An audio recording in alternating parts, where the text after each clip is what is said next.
manger un pain de viande mexicain. On y va! Alors aujourd'hui, pour un pain de viande mexicain, moi je vais faire la recette à la moitié. À la fin de la vidéo, je vais vous mettre dans la description la recette pour faire 2 pains de viande. Donc une recette complète pour une famille d'au moins 5 personnes. Mais si vous êtes juste 2 adultes avec 2 petits-enfants, un pain de viande, ça suffit avec un bon riz. Alors, pour commencer, c'est 1 livre de bœuf haché. Donc, ça c'est du bœuf haché maigre. Prenez celui que vous préférez. Moi, j'aime mieux le maigre. Ensuite, ça va vous prendre des Doritos. Alors, ça m'en prend à peu près une tasse, mais 3/4 de tasse, mais bien écrasée. Donc, on va tous les écraser. Là, je le fais avec une cuillère, puis les écraser à même le sac. Mais là, il m'en reste encore dans le sac. Donc, on les écrase comme il faut. Voilà, et on va les incorporer dans notre viande. Comme ça. Donc, ça prend des miettes dans le fond de Doritos. OK? Ensuite, ça va vous prendre environ une tasse de fromage, puis je prends le Tex-Mex, là, il y en a des plus mexicains, là, ils ont un petit peu d'épices, OK? Fait que je mets environ une tasse, il était gelé, fait qu'il colle un peu dans ma tasse, mais c'est pas grave, ça va dégeler. Ensuite, ça prend 2 œufs, donc vous pouvez les battre avant, mais ça va tout se mélanger ensemble. 2 beaux gros œufs, OK?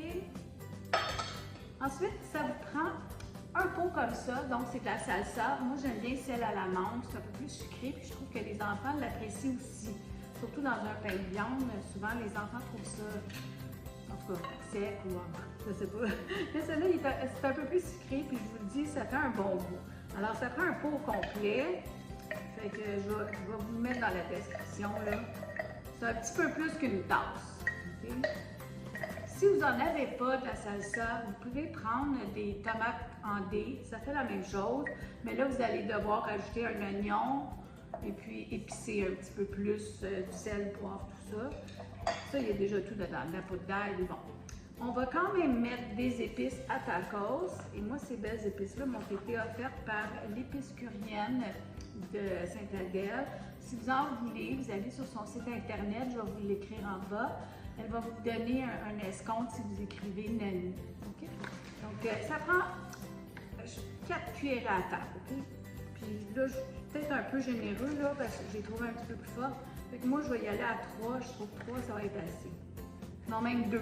4, c'est vrai. 4, c'est plus pour la double recette. Fait que je vais arrêter à 2. C'est une bonne affaire, j'ai pensé.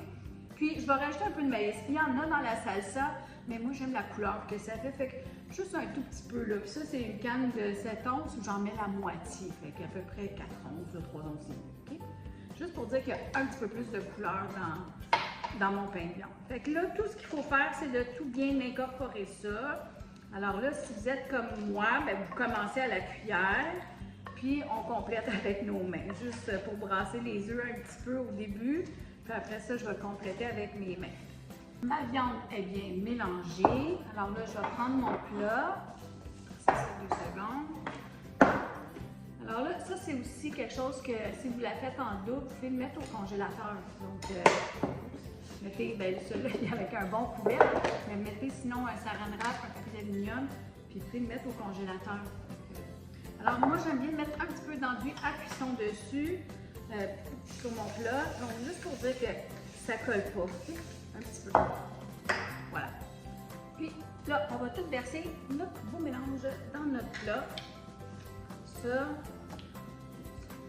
pas trop à côté, là, mais bon. Puis vous voyez, ça fait déjà, je pourrais le diviser en 2 pour faire 2 petits pains de viande, mais moi j'aime ça quand il est rond. Fait que, il va être assez gros. OK? On va mettre ça de côté. Là, je prends ma fourchette, je l'entasse bien dedans. Il reste 2 petites affaires que je rajoute.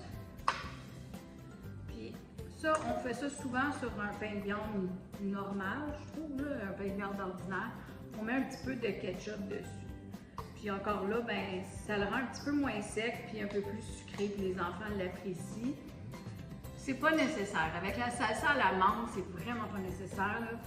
Mais juste pour vous montrer un petit peu, là, comme ça. Puis on le badigeonne un petit peu.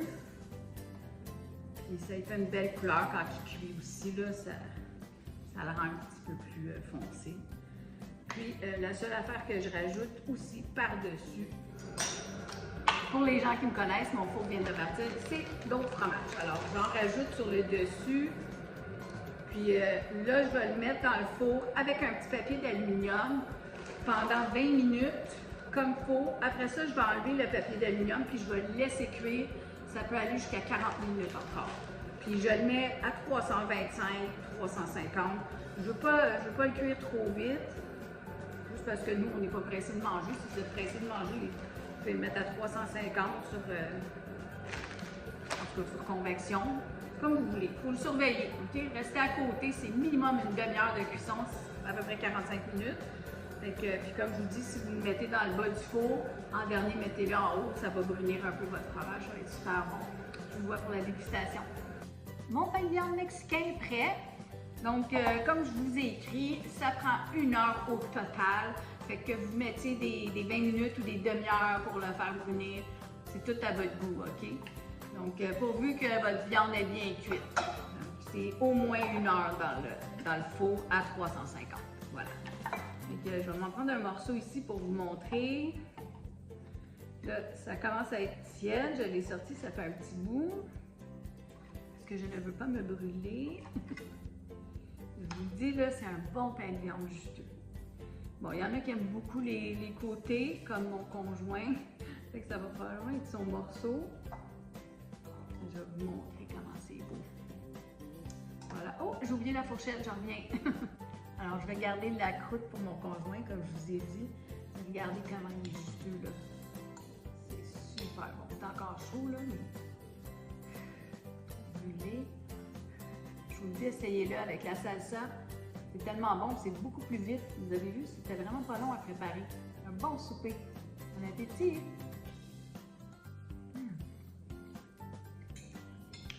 C'est délicieux!